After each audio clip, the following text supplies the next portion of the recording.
আসসালামু আলাইকুম। সবাই কেমন আছেন? আশা করছি সবাই ভালো আছেন। যে যেখান থেকে দেখছেন আলহামদুলিল্লাহ আমিও ভালো আছি। আজকে আমি আপনাদের পাবদা মাছের ঝোল রান্না করে দেখাবো পটল দিয়ে। আশা করছি রেসিপিটি আপনাদের ভালো লাগবে। রেসিপিটি ভালো লাগলে সবাইকে দেখার অনুরোধ করা হলো। আমি এখানে একটি প্যান বসিয়ে দিয়েছি। প্যানটাকে গরম করে এখানে আমি তেল দিয়ে দিয়েছি। এখন আমি পাবদা মাছটাকে ভালো করে লবণ হলুদ দিয়ে মাখিয়ে রেখেছিলাম। সেই পাবদা মাছটা এখন আমি ফ্রাই করতে দিয়ে দিয়েছি। আমি বড় সাইজের 4টা পাবদা মাছ নিয়েছি। আমার মাছটি প্রায় ভাজা হয়ে গেছে। এখন আমি এটাকে উল্টিয়ে দিব। আমি মাছটাকে হালকাভাবে ভেজে নিব। আমি মাছটাকে বেশি ফ্রাই করব না।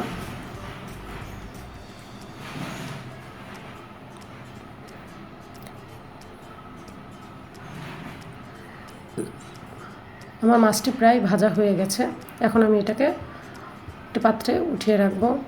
এখন আমি অবশিষ্ট তেলে একটু হলুদ একটু লবণ দিয়ে এখন আমি এখানে পটল আর আলুগুলোকে ভেজে নিব। আমি এখানে কুটে রাখা পটল আর আলুগুলোকে দিয়ে দিব।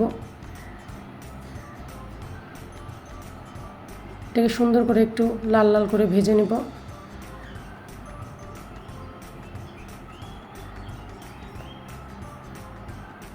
আমার ভাজা প্রায় হয়ে গেছে। এখন আমি এটাকে আরেকটি পাত্রে উঠিয়ে রাখবো।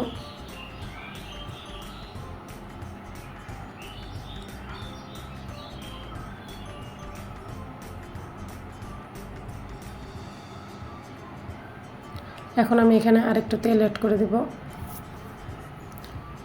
এখন আমি এখানে আধা কাপ পেঁয়াজ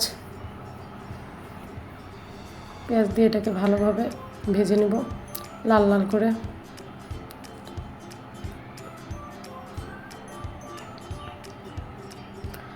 এখন আমি এখানে আদা রসুনের পেস্ট দিয়ে দিব। আমি আদা রসুন একসাথে ব্লেন্ড করেছি। এখানে আমি অল্প একটু 1 চামচের মতো আদা রসুনের পেস্ট দিয়ে দিয়েছি। এখানে আমি 1.5 চামচ মরিচের গুঁড়া দিয়েছি, 1 চামচ হলুদের গুঁড়া দিয়েছি, 1 চামচ ধনার গুঁড়া দিয়েছি।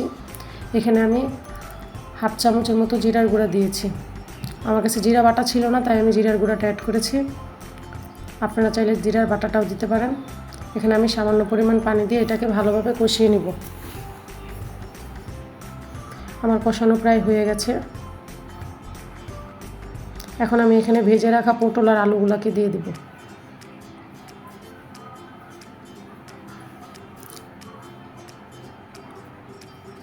আমি এটাকে ভালোভাবে নাড়াচাড়া দিয়ে এটাকে ঢেকে রাখবো।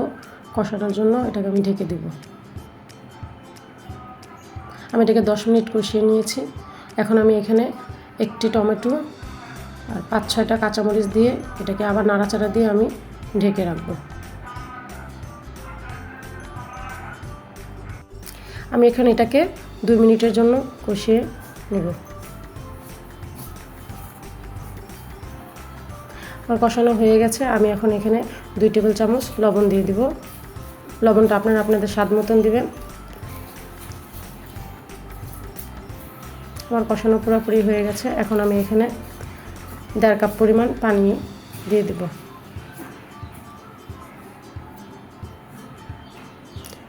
পানি দিয়ে এটাকে আমি 5 মিনিটের জন্য বলক আসার জন্য 5 মিনিট ঢাকা দিয়ে রাখবো। আমার রান্না প্রায় হয়ে গেছে। এখন আমি এই পর্যায়ে মাছগুলো অ্যাড করব।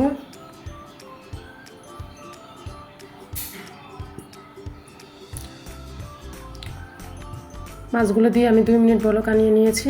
আমার রান্না একদম রেডি।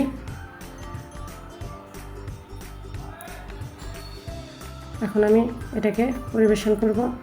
আমার রান্নাটা কত সুন্দর হয়েছে, খেতেও খুব মজা হয়েছে। আমার ভিডিওটি যদি আপনাদের ভালো লেগে থাকে তবে আমাকে লাইক কমেন্ট শেয়ার করবেন। আমার চ্যানেলে গিয়ে আমাকে সাবস্ক্রাইব করে দিবেন। সবাই ভালো থাকবেন, আমার জন্য দোয়া করবেন। আসসালামু আলাইকুম।